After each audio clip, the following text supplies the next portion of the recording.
Hello bachcho, let's read the question. The question says mark the correct choice as 1. Both statement 1 and 2 are correct. 2. Both statement 1 and 2 are incorrect.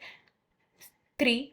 Statement 1 is correct and statement 2 is incorrect. 4. Statement 1 is incorrect and statement 2 is correct.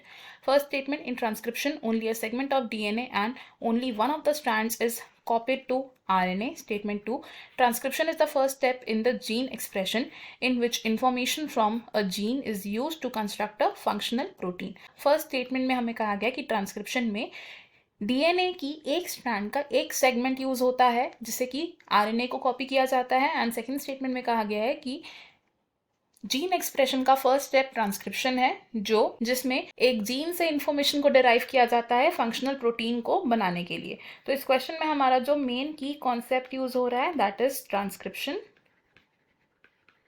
Transcription एक ऐसी process है जिसमें DNA की information को copy करके क्या बनाया जाता है, एक मैसेंजर आरएनए बनाया जाता है विच मीन्स एमआरएनए बनाया जाता है।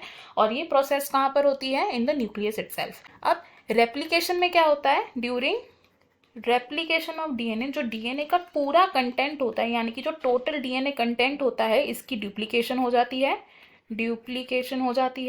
लेकिन ट्रांसक्रिप्शन में क्या होता है,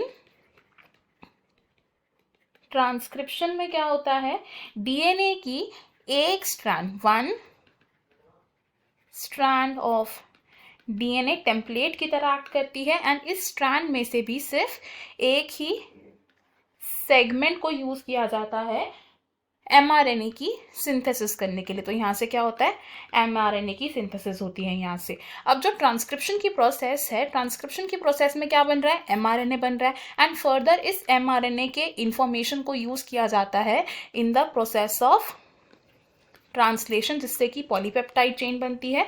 तो हम क्या बोल सकते हैं कि जो ट्रांसक्रिप्शन है ये एक प्राइमरी स्टेप है for gene expression. This is primary step for gene expression. तो हमारे पास जो स्टेटमेंट्स हैं हम इनमें से क्या बोल सकते हैं कि फर्स्ट स्टेटमेंट भी करेक्ट है एंड सेकंड स्टेटमेंट भी करेक्ट है। तो फ्रॉम द गिवन 4 ऑप्शंस हमारा करेक्ट आंसर है यहाँ पर option 1। Option 2, option 3 and option 4 wrong हो जाएंगे। I hope you have understood it. All the best.